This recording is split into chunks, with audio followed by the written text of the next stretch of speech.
Bisa.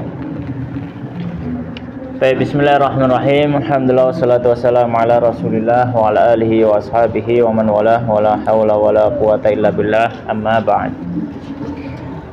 Allahumma subhanaka la ilma lana illa ma 'allamtana innaka antal alimul hakim wa tub 'alaina innaka antat tawwabur rahim. Allahumma faqihna fid din wa 'allimna ta'wil warzuqna al-ikhlas fil ilmi wal amal ya rabbal alamin. Kita melanjutkan ngaji kitab Bulughul Maram min Adillatil Ahkam yang ditulis oleh Al-Hafidz Al-Imam Ahmad bin Ali bin Hajar Al-Asqalani wafat tahun 852 Hijriah rahimahullahu rahmatan wasi'ah. Dan sekarang kita memasuki bab yang baru, yaitu babul qirad. Iya, itu ya benar ya? Iya. Babul qirad. Silakan dibaca. Babul qirad tentang qirad. Mikir ucul. Oh iya. Babul qirad ya. Allahumma shalli wa sallim.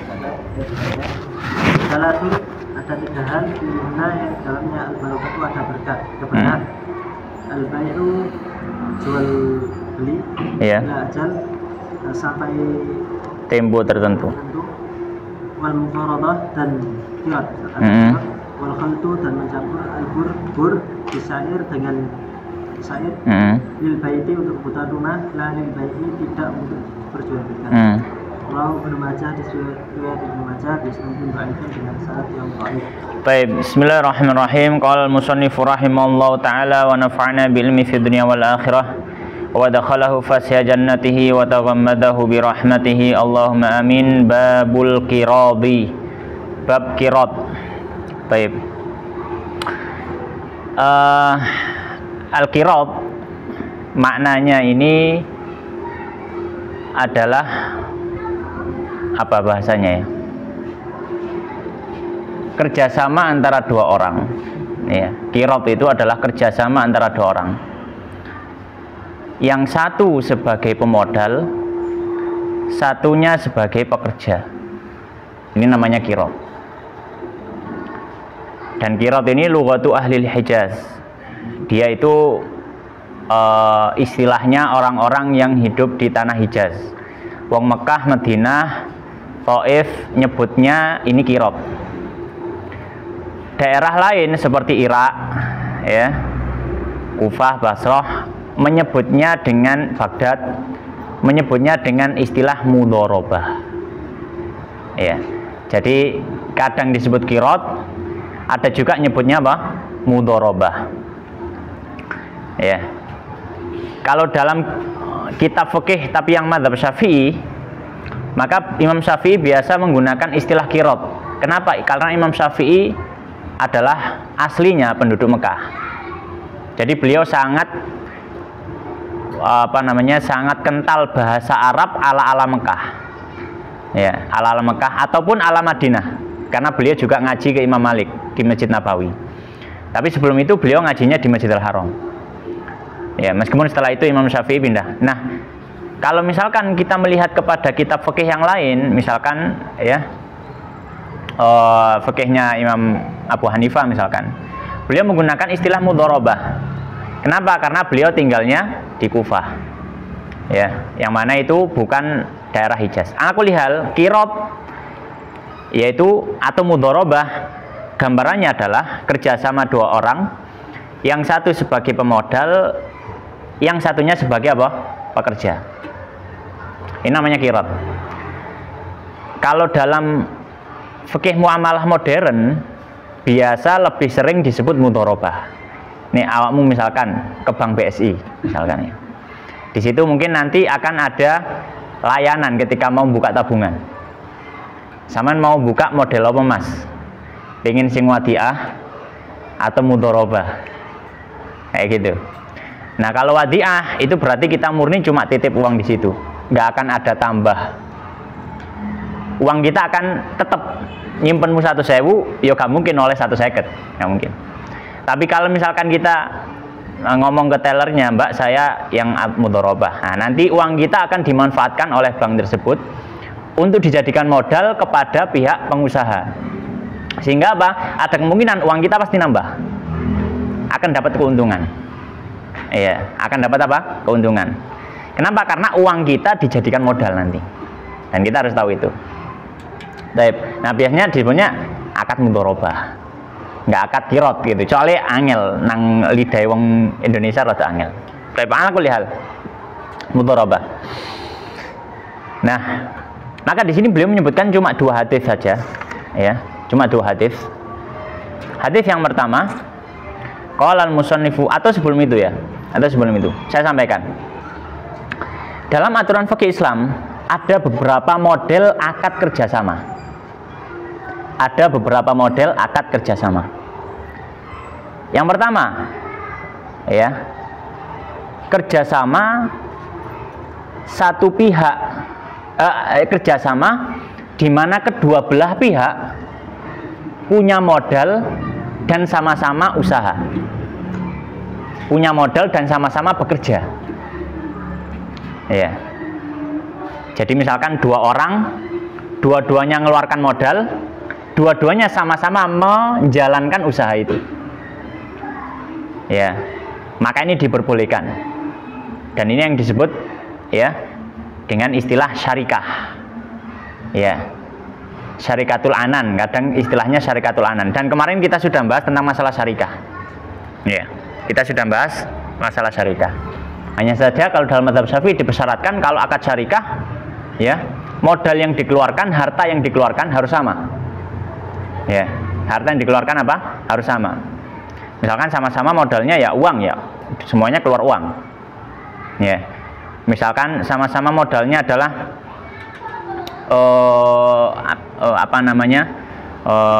sawah, sudah semuanya mengeluarkan sawah, ya, itu syarikah. Nah, syarikah semacam ini diperbolehkan, sama-sama keluar modal, sama-sama keluar usaha.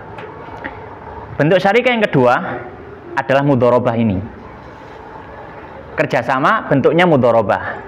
Ini juga diperbolehkan. Ini juga diperbolehkan. Bentuk syarikah yang ketiga disebut dengan istilah syarikatul abdan. Syarikatul abdan. Di mana maksudnya syarikatul abdan ini gini. 2 orang atau lebih punya pekerjaan masing-masing, punya usaha atau punya keterampilan. Punya keterampilan. Hasil daripada usaha masing-masing dikumpulkan kemudian dibagi. Ini syarikatul abdan. Jadi nggak ada yang punya modal, karena ini nggak pakai modal. Modalnya awak. Misalkan apa? Misalkan ada tukang kayu, ya, ada 2 orang tukang kayu. Kemudian keduanya berakad syarikah. Ya, misalkan A si B, A dan B, kemudian sama-sama ngomong wis engko oleh piro ae duwe awake dhewe dikelompokno dibagi loro. Makanya namanya syarikatul abdan. Kalau syarikatul abdan, kalau dalam mazhab Syafi'i nggak boleh. Tidak boleh. Kenapa? Karena ada kemungkinan yang satu akan merugi, yang satu akan untung. Kemungkinan kuatnya begitu. Kenapa? Karena bisa jadi yang satu kerjane semangat, sing situ males-malesan. Terus oleh jatah sing podo dibagi 2 misalkan. Kalau nggak salah iki tahu tak sampai no ya. Oh wis tahu ya. Ya gak apa-apa lah. Ini lagi ya. Kemudian juga ada syarikatul wujuh. Nah, yang keempat ini ya. Syarikatul wujuh. Syarikatul wujuh ini bentuknya gini. 2 orang misalkan atau lebih lah bekerja sama, yang mana semua orang ini punya pangkat atau kedudukan atau kehormatan yang membuat kalau dia ya mempromosikan suatu barang, orang pasti akan banyak beli. Ya, orang pasti akan banyak beli. Jadi misalkan ada 2 orang artis, misalkan ya, ada orang artis, ya. Kemudian di sini ada pengusaha apalah misalkan. Kemudian akhirnya 2 orang artis ini bekerja sama. Ayo kita promosikan. Dalam artian dia ngambil barang dari orang tadi, pengusaha tadi, kita ambil barang, kita jual bareng. Kamu dapat berapa, saya dapat berapa, nanti dikumpulkan, kemudian kita bagi.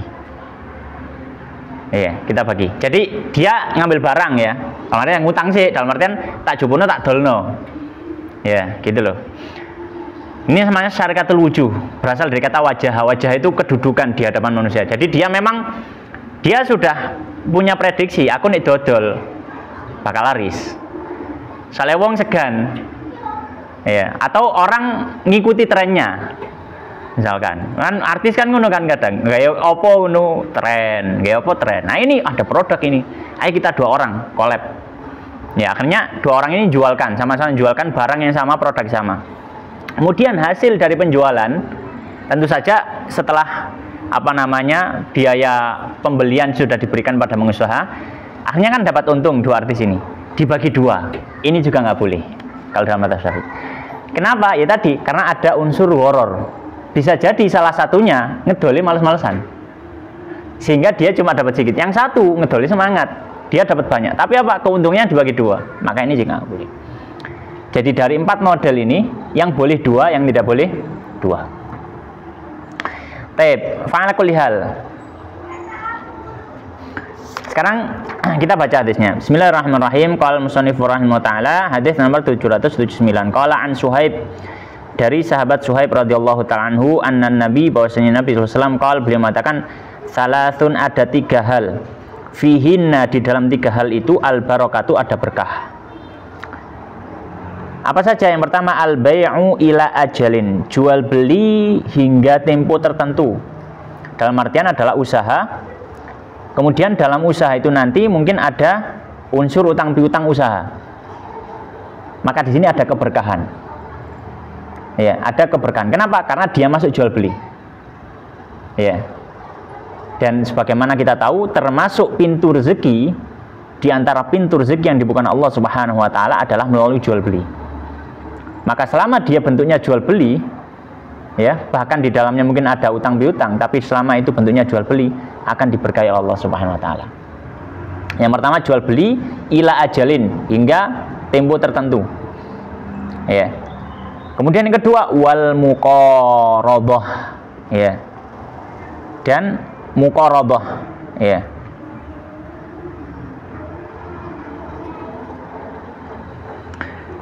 Sebentar. Ya, muqaradhah ini utang piutang. Muqaradhah itu qard. Iya. Tapi bisa juga maknanya di sini qirad ya, bukan iya. Karena kata kok qarada yuqaridu qirad ya, muqaradatan wa qiradan. Ya benar ya, Hakaya qard min al-qurud wa qad hatha syar'a ala dzalika wal muqaradah i'anatun man la mala lahu 'ala al-'amal wa khalq man la mala lahu 'ala al-'amal. Oh ya, muqaradah. Ya, jadi qirad. Jadi yang kedua, wal muqaradatu bukan utang piutang ya, afwan. Wal muqaradatu dan akad qirad atau mudharabah. Jadi kerjasama. Muqaradah karena berasal dari qarada yuqaridu qiradan wa muqaradatan wa qiradan. Kemudian yang ketiga, wa khaltul burri bisyair, dan mencampurkan bur itu gandum, syair itu barley. Ya, pasti kok ya. Kita terjemahkan barley itu sejenis gandum tapi bukan gandum yang dia kualitasnya jelek. Lil baiti, untuk kebutuhan rumah, la lil bai'i, bukan untuk jual beli. Ya, maksudnya apa? Maksudnya gini. Gandum itu kan makanan yang bagus lah. Nah, syair itu makanan kualitas rendah. Maka di dalam rumah ketika dicampurkan, maka tidak perlu biaya banyak supaya makanan semakin banyak. Tapi masih merasakan enak. Paham ya? Jadi termasuk hal yang bagus, yang ada keberkahan di situ. Ya, ada keberkahan di situ. Karena kita makan nggak perlu enak. Ya. Yang penting pertengahan itu sudah bagus. Tapi ini hanya untuk konsumsi, bukan untuk jual beli. Kenapa? Karena kalau jual beli ini berarti ada unsur ghish, penipuan. Karena apa? Mencampurkan 2 barang yang berbeda kualitas. Ya, yang berbeda apa? Kualitas. Ya, maka di sini ada unsur apa? Ghish, penipuan. Makanya beliau mengatakan lalil bai' tidak untuk jual beli. Rawahu Abu Majah bi isnadin dhaif. Hadis ini diriwayatkan Ibnu Majah dengan sanad yang dhaif. Maka di sini ada beberapa pelajaran. Pelajaran pertama, ya, termasuk hal yang diberkahi Allah adalah praktek jual beli. Ya, praktek jual beli itu hal yang diberkahi Allah. Meskipun ada unsur hutang piutang di dalamnya. Meskipun ada unsur hutang piutang di dalamnya.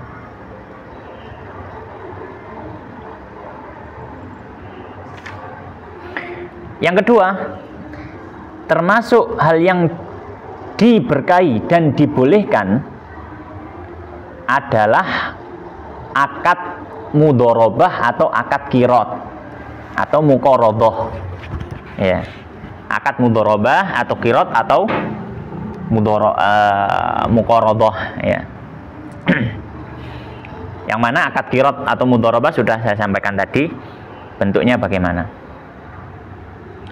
Kemudian yang ketiga, maka di sini dalilnya dia dibolehkan oleh syariat dan juga diberkahi oleh Allah Subhanahu wa taala. Yang ketiga, ya, termasuk perkara yang diberkahi adalah mencampurkan beberapa jenis makanan, bahan makanan maksudnya, yang ada di rumah yang bisa dicampurkan, ya, supaya apa? Ya, supaya makanan itu semakin banyak untuk kebutuhan orang rumah, ya, supaya makanan itu semakin banyak untuk kebutuhan apa? Orang rumah. Dan tidak boleh kalau diperjualbelikan, karena ada unsur apa? Penipuan, karena sudah dicampur dengan barang lain, ya. Taib. Hadis berikutnya, ya, hadis terakhir di bab ini. Wan Hakim dan dari Hakim bin Hizam radhiyallahu ta'ala anhu, bahwasanya dia adalah dia yastar itu mensyaratkan ala wajib atas orang laki-laki kita apabila memberinya malan, memberinya harta muqaradatan yang dalam akad qirad. Allah taj'al, maka hendaknya Allah taj'ala hendaknya tak menjadikan mali hartaku fi kabidin ratbatin, di dalam untuk hati yang segar. Kabidin ratbatin itu istilah, jadi untuk makhluk hidup. Untuk makhluk hidup. Iya. Kabidin ratbatin itu makhluk hidup. Makhluk hidup. Iya. Ya, kalau diterjemahkan satu-satu ya hati yang masih segar, tapi ya maksudnya makhluk hidup. Makhluk hidup. Untuk makhluk hidup maksudnya. Iya. Wala dan tidak tahmilahu membawanya fi bahar ke lautan, wala tanzila dan tidak menurunkannya bi dengannya fi badli masil di dasar sungai. Dasar. Iya. Fa'in maka jika fa'alta engkau melakukannya syai'an suatu pun min dalik dari yang demikian itu faqada dominta mali, maka engkau harus memberi jaminan untuk hartaku. Rawi Daruqutni, hadis riwayat Daruqutni, warijalu siqatun dan perawinya siqah. Waqala Malik dan berkata Imam Malik fil Muwatta dalam kitab Al-Muwatta dari Ala bin Abdurrahman bin Abdurrahman bin Ya'qub an abihi dari ayahnya, an jaddihi dari kakeknya, annahu bahwasanya dia amila annahu amila, ya, dia bekerja.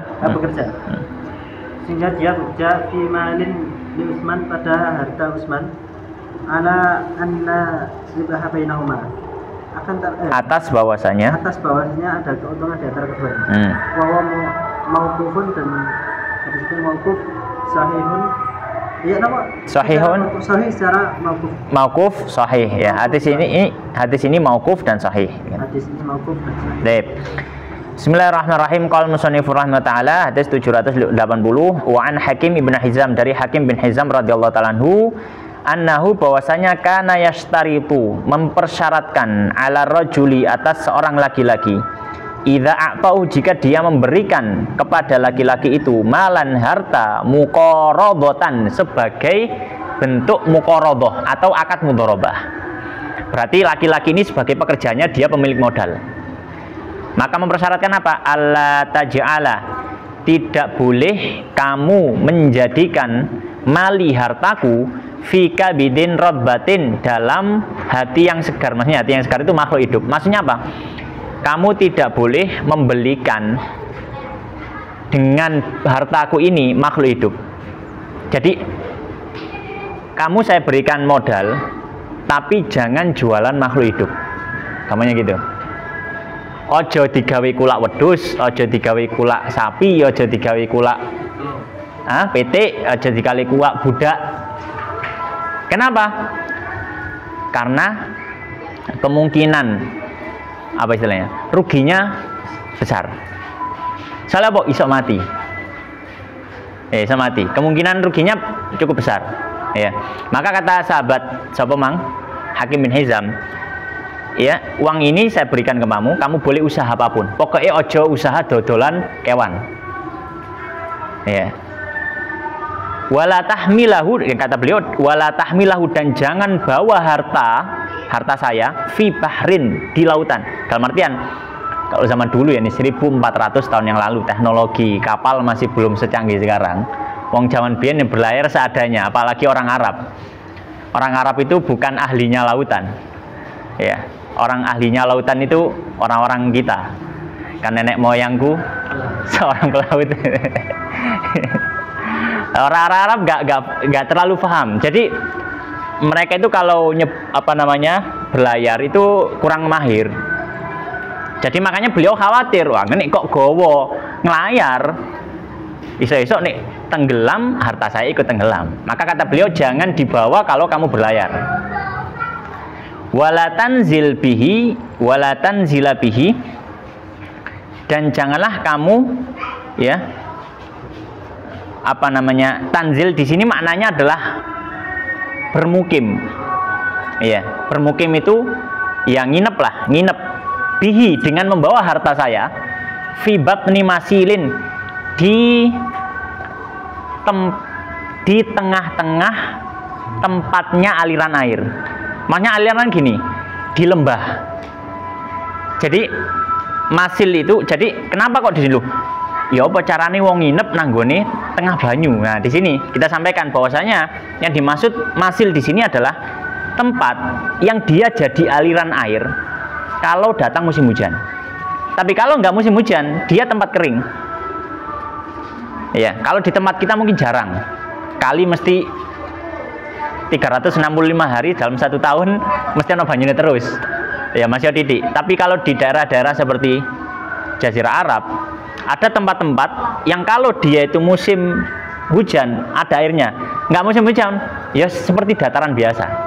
Nah, kata beliau, kalau mau nginep jangan di tempat-tempat yang itu jadi aliran air. Kenapa? Karena khawatir moro-moro udan katut banyu. Ya.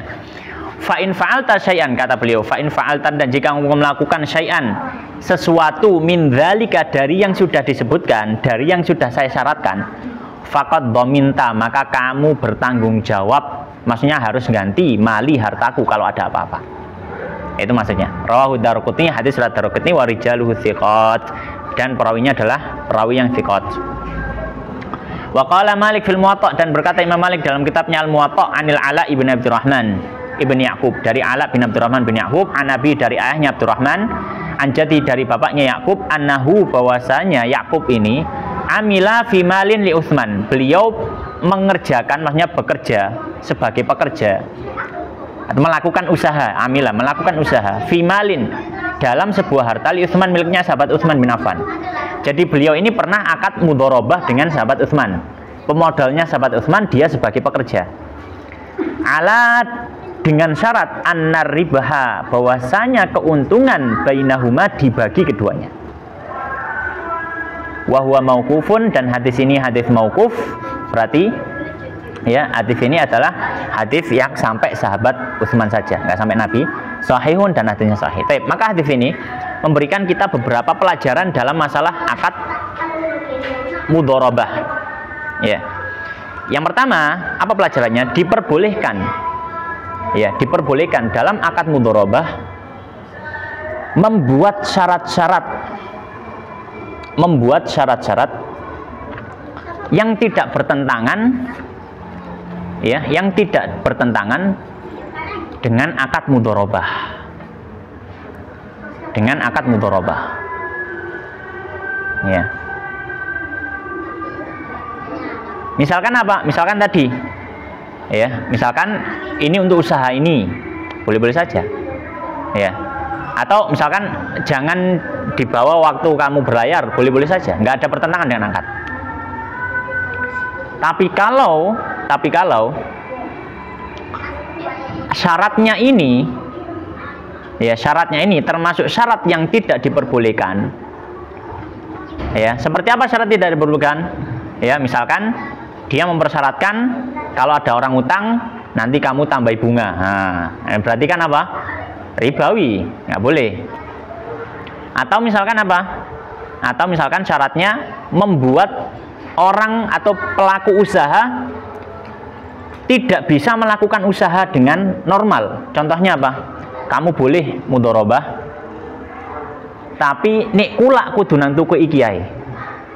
Ini kan akhirnya membuat pelaku usaha repot ya. Kalau misalkan boleh kamu usaha tapi usahanya di kota ini aja, boleh-boleh saja karena bisa lebih luas, ya normal. Atau misalkan nek kulak nang pasar ayo, nang pasar iki, ya. Pasar banyak bisa cari tempat-tempat lain. Tapi kalau misalkan di toko ini saja, nah ini membuat apa? Menyempitkan gerak-gerik daripada pengusaha. Ini nggak boleh. Maka kalau itu syaratnya bertentangan dengan syariat atau apa? Membuat gerak-gerik pengusaha sempit, maka tidak diperbolehkan. Ini yang pertama. Ya. Pelajaran yang kedua. Pelajaran yang kedua, ya.